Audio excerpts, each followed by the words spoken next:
Assalamu alaikum students. This is International Islamic University Islamabad Schools, Sahiwal campus. This is the online lecture of physics, grade pre 9th, unit number 3, dynamics. And this is the second lecture of this unit.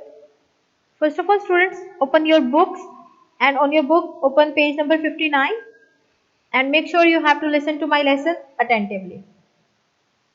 Today I will tell you about the Newton's law of motion. Newton you have three laws. Newton के हमारे पास three laws हैं। सबसे पहले मैं आपको Newton का first law explain करूंगी कि न्यूटन ने फर्स्ट लॉ हमारे पास क्या एक्सप्लेन किया था। The first law is that a body continues its state of rest और of motion uniform motion in a straight line provided no net force acts on it. अब वो ये कह रही है कि अगर एक बॉडी जो है वो रेस्ट में है या वो यूनिफॉर्मली मोशन कर रही है स्ट्रेट लाइन में, तो वो हमारे पास वैसे ही रहेगी जब तक कि उस पर कोई फोर्स अप्लाई ना की जाए। जैसे कि अगर एक बॉडी रेस्ट में है तो वो उस टाइम तक रेस्ट पे रहेगी जब तक उस पर कोई फोर्स अप्लाई ना की जाए, और अगर एक बॉडी जो है वो यूनिफॉर्मली मूव कर रही है स्ट्रेट लाइन में तो वो स्ट्रेट लाइन में ही मूव करती रहेगी जब तक उस पर कोई फोर्स ना अप्लाई करे की जाए जो कि उसकी जो है वो डायरेक्शन को चेंज करे। अब न्यूटन का फर्स्ट लॉ ये था कि अगर एक बॉडी जो है वो रेस्ट में है तो वो डेफिनेटली रेस्ट में ही रहेगी। ऐसे नहीं है कि एक अगर अब बॉडी रेस्ट में है तो वो खुद ब खुद मूव करना शुरू करेगी, नहीं। जब तक हम उस पर कोई बॉडी पे कोई मोशन नहीं लगाएंगे या कोई फोर्स नहीं लगाएंगे तो वो बॉडी हमारे पास मूव नहीं करेगी।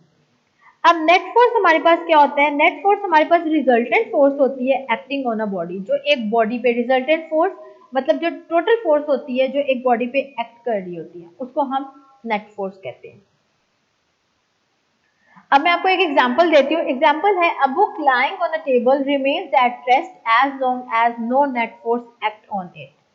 अब इसकी एग्जांपल ये है कि अगर एक बुक है और वो टेबल पे पड़ी है तो वो उस टाइम तक टेबल पर ही पड़ी रहेगी जब तक आप उस पर कोई फोर्स अप्लाई नहीं करेंगे। इसी तरह से a ball rolled on a rough ground stops earlier than that rolled on smooth ground. क्यों? It is because rough surfaces offer greater friction. If there would be no force to oppose the motion of the body, then the body would never stop. अब वो कह रही है कि पहले तो मैंने आपको बुक वाली एग्जांपल दी कि अगर टेबल पे बुक पड़ी है तो वो रेस्ट में, अगर वो रेस्ट की हालत में है तो वो उस टाइम तक रेस्ट में ही पड़ी रहेगी जब तक आप उस पर कोई फोर्स नहीं लगाते। अगर आपकी बुक्स जो है वो टेबल पे पड़ी है, आप जब तक उस बुक को उठाओगे नहीं या उसको ओपन नहीं करोगे वो तब तक खुद ओपन नहीं होगी, वो रेस्ट में ही रहेगी। इसी तरह से एक बॉल की एग्जांपल लेते हैं। अगर एक बॉल जो है वो मैं रफ ग्राउंड वाली जो बॉल है वो जल्दी स्टॉप हो जाएगी जबकि मैं उसको एक स्मूथ ग्राउंड पे फेंकती हूँ। मतलब एक ग्राउंड है, एक आप अगर स्मूथ ग्राउंड है मतलब कि वो क्लीन है, नीट है, स्मूथ है, उसकी जो सरफेस है वो स्मूथ होगी। अगर मैं उस पे फेंकती हूँ एक बॉल और एक बॉल जो है वो मैं रफ ग्राउंड में फेंकती हूँ, मतलब उसमें जो है वो खुरदरापन या उसमें आप ये कह लें कि उसके कभी ऊपर होगी कभी नीचे होगी, इस तरह का वो रफ ग्राउंड होगा, तो वो जो रफ ग्राउंड वाली बॉल है वो जल्दी स्टॉप हो जाएगी। क्यों? क्योंकि उसमें फोर्स अप्लाई हो रही है, उसकी जो ग्राउंड जो है वो स्मूथ नहीं है, उसमें डिफरेंट फोर्सेस अप्लाई हो रही हैं तो वो जल्दी से स्टॉप हो जाएगी। It is because rough ground offers great friction, क्योंकि उस पर फ्रिक्शन भी हमारे पास क्या होगी, ज्यादा होगी। और अगर वो ये कह रहे हैं कि if there would be no force to oppose the motion of the body then the body would never stop। अगर एक बॉडी पे कभी कोई फोर्स नहीं लगती उसको रोकने के लिए तो वो बॉडी कभी भी रुकेगी नहीं।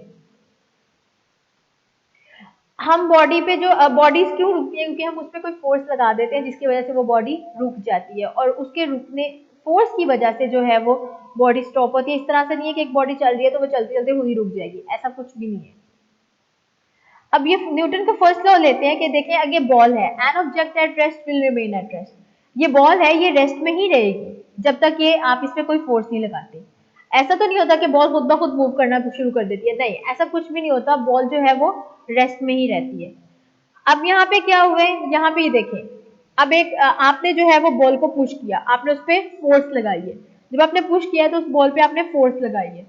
Unless acting on by unbalanced force. अब यहाँ पे मैंने क्या किया, मैंने एक फोर्स लगाई है, मैंने उस बॉल पे पाँव मारा है, मतलब उसको जर्क किया, तो वो उस पे क्या हो गई है, फोर्स लग गई है। अब वो बॉल पे, जब मैं फुटबॉल पे फोर्स लगाऊंगी तो वो फुटबॉल जो है वो उड़ के जाएगा। And object in motion will continue with the constant speed and direction. जो वो है वो कांस्टेंट, वो मोशन में रहेगा, कंटिन्यू रहेगा कांस्टेंट डायरेक्शन और कांस्टेंट स्पीड के साथ। कब तक, जब तक उस पे unless acted on by an unbalance force, जब तक उस पे कोई और फोर्स नहीं लगेगी। ये देखिए, अब आगे आप लोग जब फुटबॉल खेल रहे होते हैं तो प्लेयर जो होता है वो फुटबॉल को जब वो करता है, पुश करता है, मतलब उस पे जो मारेगा उसके बाद क्या होगा, उस पे फोर्स अप्लाई करेगा तो क्या होगा कि वो जो फुटबॉल होगा वो कांस्टेंट स्पीड और डायरेक्शन के साथ मोशन में आ जाएगा, वो मूव करेगा, जंप कर जाएगा। लेकिन जब वो गोल होने लगता है तो आप देखते हैं कि वहां पे जो नेट होती है वो नेट के साथ टकराता है। जैसे ही वो नेट के साथ टकराता है तो वो जो फुटबॉल होता है वो नीचे गिर जाता है और वो रेस्ट की हालत में आता है। और ये जो नेट के साथ टकराना है ये उस पर फोर्स है, ये फोर्स हुई है तो वो उसके क्या होगा, उसने फोर्स ने उसको स्टॉप कर दिया। जैसे ही फोर्स ने स्टॉप किया तो वो वहां पे क्या हो जाएगा, स्टॉप हो जाएगा। तो न्यूटन का लॉ ये है कि वो न्यूटन कहता है कि अगर एक बॉडी रेस्ट की हालत में है तो वो रेस्ट में ही रहेगी जब तक हम उस पर फोर्स नहीं लगाएंगे। लेकिन अगर एक बॉडी मूव कर रही है तो अगर मैं उस पर फोर्स लगाऊंगी कि उसको स्टॉप करने के लिए तो वो बॉडी स्टॉप हो जाएगी। अब लॉ ऑफ इनर्शिया हमारे पास क्या है? Since Newton's first law of motion deals with the law of inertial property of matter, therefore Newton's first law of motion is also known as law of inertia. अब वो ये कह रही है कि जो हमारे पास न्यूटन का जो फर्स्ट लॉ है वो डील करते हैं इनर्शियल प्रॉपर्टी के साथ। इनर्शियल प्रॉपर्टी के साथ क्यों? क्योंकि हर, जैसे कि आपने पीछे इनर्शिया का देखा था कि हर बॉडी में वो होती है, रेजिस्ट करती है कि वो अपनी स्टेट ऑफ मोशन को चेंज करे, रेजिस्ट करती है। तो इसी वजह से जो वो अपने आप को रोकेगी कि वो अगर वो रेस्ट में है तो वो खुद को रोकेगी कि वो मोशन में ही रहे, ठीक है, वो मोशन में ना आए। तो वो जो फोर्स होगी वो हमारे पास क्या होती है, इनर्शिया। तो अब वो देखिए, जब न्यूटन की फर्स्ट लॉ, न्यूटन क्या कहते हैं कि जब तक आप फोर्स नहीं लगाते तो बॉडी मूव नहीं करती। जैसे आप फोर्स लगाएंगे उसमें इनर्शिया प्रोड्यूस होगा, तो वो इनर्शिया की वजह से क्या होगा, वो बॉडी जो है वो फोर्स में आ जाएगी। तो इसीलिए वो कह रहे हैं कि जो न्यूटन का फर्स्ट लॉ, वो क्या कहते हैं कि जो न्यूटन का फर्स्ट लॉ है वो इनर्शियल प्रॉपर्टी से डील करता है, तो इसलिए हम न्यूटन के फर्स्ट लॉ को क्या कहते हैं, लॉ ऑफ इनर्शिया। अगर आपसे मैं ये कहूँ कि what is law of inertia, so you have to know that law of inertia is Newton's first law. We have observed that the passenger standing in a bus fall forward when its driver applies brake suddenly. It is because the upper part of their bodies tend to continue their motion while lower part of their body in contact with the bus stop with it. Hence they fall forward. अच्छा, अब आप example आपके पास क्या है कि अगर आप देखें कि एक पैसेंजर है वो बस में खड़ा है, ठीक है, और वो अचानक गिर जाता है। जब जैसे ही ड्राइवर जो है वो ब्रेक अप्लाई करता है अचानक, तो वो जो पर्सन है वो आगे की तरफ गिरता है। वो आगे की तरफ क्यों गिरता है, क्यों? क्योंकि जो उसकी अपर पार्ट ऑफ जो बॉडी जो होगी ना, वो tend to continue their motion, वो अपनी मोशन को कंटिन्यू रखेगी, वो एबिलिटी रखेगी कि वो अपनी मोशन, जो बॉडी है वो अपर पार्ट वो मोशन में ही रहे। लेकिन जो उसका लोअर पार्ट है वो क्या होगा, वो स्टॉप करेगा, वो खुद को स्टॉप करेगा कि उसने अब, क्योंकि वो बस में in contact with the bus के साथ, तो वो क्या करेगा, खुद को स्टॉप करेगा कि उसने अपने आप को मूव नहीं करना।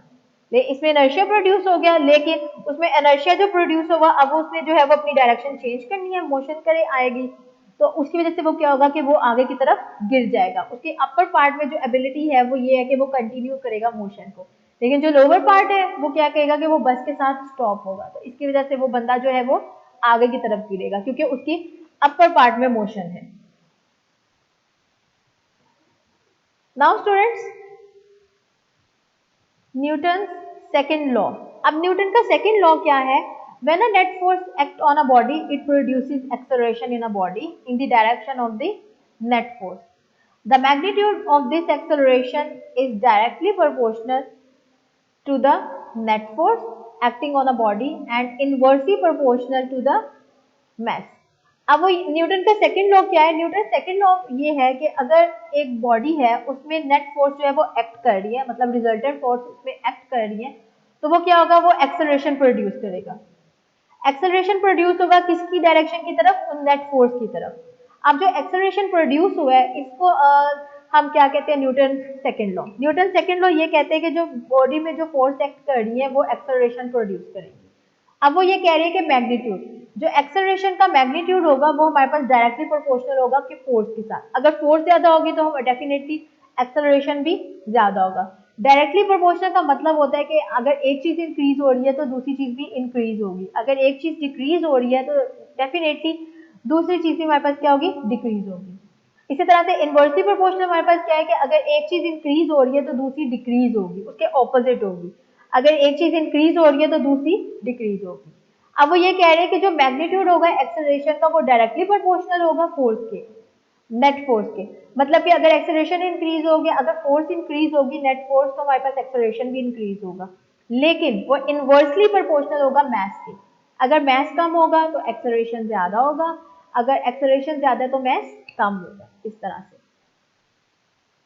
अब न्यूटन का सेकंड लॉ हमारे पास क्या कहते हैं कि न्यूटन जो है वो फर्स्ट पर्सन था, वो फर्स्ट बंदा था जिसने कॉन्सेप्ट को, फोर्स और मास के कॉन्सेप्ट को इस तरह से कनेक्ट किया था कि उसने कहा था कि जो मास और फोर्स का जो कॉन्सेप्ट है वो जब कनेक्ट होते हैं तो वो प्रोड्यूस क्या करते हैं, एक्सेलरेशन।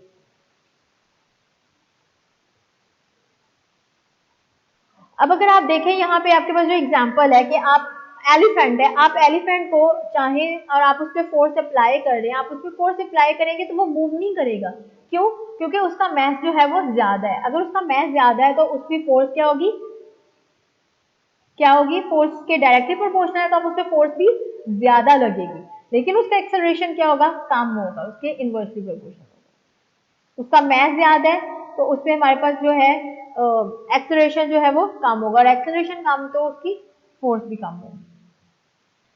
अब नेक्स्ट हमारे पास है, if a force produces an acceleration in a body of mass m, then we state the mathematical that। अब हम न्यूटन सेकंड लॉ को मैथमेटिकल फॉर्म में लिखेंगे। वो क्या होगी कि एक्सेलरेशन को हमने कह दिया कि वो डायरेक्टली प्रोपोर्शनल किसके है, फोर्स के, और साथ ही हमने ये कहा था कि जो एक्सेलरेशन है वो इनवर्सली प्रोपोर्शनल है किसके, m के, और इनवर्सली प्रोपोर्शनल के हम 1/m को शो करेंगे और डायरेक्टली प्रोपोर्शनल f के, कि मतलब अगर a इंक्रीज हो रहा है तो f भी इंक्रीज होगा, अगर a इंक्रीज हो रहा है तो m डिक्रीज होगा। और A डायरेक्टली प्रोपोर्शनल, अब इन दोनों को मैं कंबाइन कर देती हूँ तो मेरे पास क्या आएगा, A प्रोपोर्शनल F/m। अब ये जो ये साइन है ये हमारे पास प्रोपोर्शनलिटी कांस्टेंट है। मैं F को, अगर मैं M को उधर ले जाती हूँ तो मेरे पास क्या बन जाएगा, F proportional ma। Putting K as the proportionality constant, मैं इस प्रोपोर्शनलिटी कांस्टेंट की जगह मैं क्या लगा देती हूँ, K लगा देती हूँ, तो मेरे पास क्या आ जाएगा, F is equal to KMA। अब मैं कहती हूँ इन सिस्टम इंटरनेशनल यूनिट में के जो है वो हमारे पास वैल्यू के, हमारे पास कांस्टेंट की वैल्यू हमारे पास क्या होती है, 1। तो मैं क्या कहती हूँ, मेरे पास इक्वेशन क्या बन जाएगी, F is equal to M K. तो ये मेरे पास किसकी इक्वेशन है, न्यूटन सेकेंड लॉ की।